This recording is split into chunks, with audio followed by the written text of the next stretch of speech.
Hello guys, welcome back again to Indian coding. So इस lecture से हम सीखेंगे कि रिग्रेशन क्या होता है। ओके, सो रिग्रेशन टर्म का यूज़ हम तब करते हैं जब हमें रिलेशनशिप फाइंड आउट करना होता है बिटवीन द वेरिएबल्स। ओके, और मशीन लर्निंग के अंदर में इन स्टैटिस्टिकल मॉडलिंग के अंदर में रिलेशनशिप को यूज़ किया जाता है किसके लिए? फ्यूचर का आउटकम को प्रिडिक्ट करने के लिए। ठीक है, अब हम देखते हैं कि लीनियर रिग्रेशन क्या होता है। ठीक है, so linear regression uses the relationship between the data points to draw straight line through all them. So linear regression क्या यूज़ करता है? डेटा पॉइंट्स जो होते हैं उनके बीच के रिलेशनशिप को यूज़ करके क्या करता है? स्ट्रेट लाइन को ड्रॉ करता है उन सभी के बीच में से। ठीक है, और इस लाइन का यूज़ करके हम क्या कर सकते हैं? फ्यूचर की वैल्यूज़ को प्रिडिक्ट कर सकते हैं। जैसे अभी मैंने बताया, रिग्रेशन का यूज़ ही हम मशीन लर्निंग में क्यों करते हैं? जिससे हम डेटा पॉइंट, अभी तक जो डेटा पॉइंट आ रखे हैं उसकी हेल्प से हम क्या कर सकते हैं? फ्यूचर में जो भी वैल्यूज़ आएंगी या फ्यूचर के आउटकम को प्रिडिक्ट कर सकते हैं।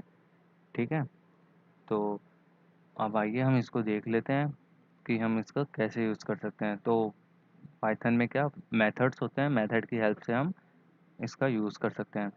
तो देखो, जैसे अभी हमने इस एग्जांपल में देखा था, तो देखो पॉइंट्स तो आ गए हमारे पास।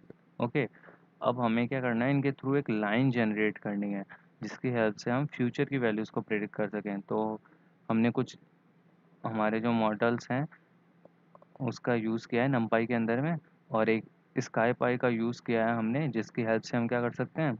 लाइन जनरेट कर सकते हैं। तो आइए इसको हम एग्जीक्यूट कर लेते हैं, तो हमारे पास लाइन मिल जाएगी। तो देखो, हमारे पास क्या आ गई? हमारी लाइन मिल गई। और इसकी हेल्प से हम फ्यूचर की वैल्यू ऐसे फाइंड आउट कर सकते हैं कि अगर देखो, अगर हम इस डायरेक्शन में आगे बढ़ेंगे, मीन्स अगर एज कम होती जाएगी देन कार की स्पीड जो है वो इंक्रीज़ होती जाएगी। ओके, और अगर हम अपोजिट डायरेक्शन में डाउन जाते जाएंगे, मतलब अगर कार की एज जो है वो बढ़ती जाएगी तो कार की स्पीड जो है वो डिक्रीज़ होती जाएगी। सो ऐसे हम लीनियर रिग्रेशन का यूज़ करके फ्यूचर की वैल्यू को प्रेडिक्ट कर सकते हैं। So I hope guys you got all the point I have covered in this lecture. If you still have any query, then please put it out in the Q&A section. Thank you.